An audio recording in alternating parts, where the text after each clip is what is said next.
Hello guys, welcome back to the channel. Just a little video explaining how the Swordsoul deck works and um, just like a little combo and further explanation on how the deck works. It's pretty straightforward. Honestly, it's plain Swordsoul and just a little tiny part of branded. Uh, I wouldn't even say it's branded at all because we don't really rely much on any branded cards other than branded in high spirits. But yeah, nonetheless, like just a little like show of what it is. So let's say this is our opening hand. Of course, like it depends on what you open, but let's say that this hand would represent what would be a full combo. Like obviously this could be anything, and let's say uh, these cards are like the ones you want to see, so to speak. This could be any other Swordsoul name, and this could be any other Swordsoul name as well. I will show you in a bit. So the idea is that you start first with your Swordsoul plays because you still want to set up your level 10s, either Shenyang or the Sinister Sovereign Long Yuan. So you want to open this first, and then eventually after you put the level 10s you will play this one and then go from there, because remember keep in mind this locks you into level 8s. So you would only, if you start with this, you would only access Shishao. So you would go normal Moye, then use the effect, reveal any other Sorcerer card in your hand, and then summon the Swordsoul token, which will obviously take you to Shishao. You'll go Changling 1, Changling 2. This is pretty Swordsoul standard, so to speak. I think this is nothing new. This is nothing innovative or just like new in general. You would actually be drawing, of course, any other card, say less impermanence, and then you want to search for the blackout. If you already have the other pieces in your hand, you can search for blackout and search for Shenyang. Not to search for Shenyang, to synchro summon into Shenyang.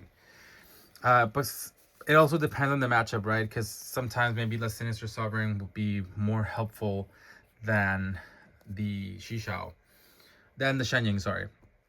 So after this, in this case, we're gonna activate the emergence, so to speak, and at the Long Yuan. And then Long Yuan will discard the other Swordsoul card you have in your hand, summon it, and then also bring back the token. And again, here you can go either into the Shenyang or the Sinister Sovereign, depending on what approach you want to take. This one, in addition to the blackout, gives you a more powerful setup because it will enable this interruption as well as the double pop, right?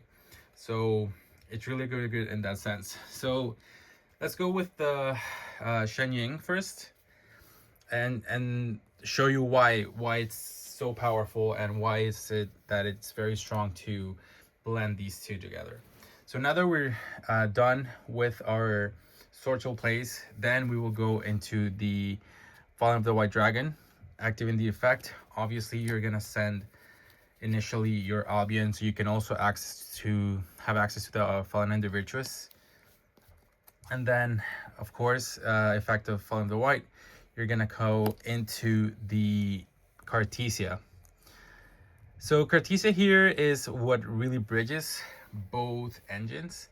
Technically here, if you have Cartesia, you can also extend further into the Swordsoul engine because you can summon any other Swordsoul name. So in that sense, it's the bridge between those two engines. But here, of course, you will go into the incredible, the Ecclesia and the Dark Dragon. So this would be pretty much your setup. And then of course in the end phase, you're gonna resolve the Albion and set up the Fallen and the Virtuous. So what's gonna happen, what you're gonna have on your opponent's turn is you're gonna have all like a impermanence with Shishao. You're gonna have the Ecclesia to summon back the either this for follow-up in case you don't need it, or the main interruption that you are gonna want to have with with Ecclesia is gonna be obviously summon Albas to access your fusions. So depending on what you're playing, depending on who you're playing against, of course you can have access to the Mirror Jade, or to Titaniclad, or to the Dragon that Devours Dogma, Wimbram, etc. So you're gonna have that. Now Shenjing is also gonna have a huge part here, because let's remind you said this, right? You said this as well. So this is gonna be interruption. This is gonna be your target to destroy. If the opponent already has multiple targets, you can pop 2 with this, and then when you banish to protect the Shenjing, you're also gonna be able to trigger that and then banish a couple more cards. But you also have more ways to control that effect in the forms of Shishao whenever you banish your Swordsoul card from the graveyard to negate, and even the Ecclesia. When you use the Ecclesia effect to banish itself and summon the Albas, this is also triggering this. And then additionally, if you have the Golden Swordsoul, this also gives you control over this effect. So there's multiple ways to do that, and it's just the best way, in my opinion, to play the deck. It's a more layered interruption. Then you also have the Fallen Virtuous for an additional pop. So you're gonna have several layers, and you're gonna have control over the board and a little bit over the graveyard with the Shenyang. And then there's not much difference with the Sovereign Long Juan. It just depends on what the matchup is. If you really want to burn more spells, banish them, burn for damage, banish the monsters, then this is the target you want to go for. But I think, in my opinion, Shenyang is is the strongest target for that. So yeah, guys, this is just like a little combo video explanation of what the end board and what the strategy is behind the deck.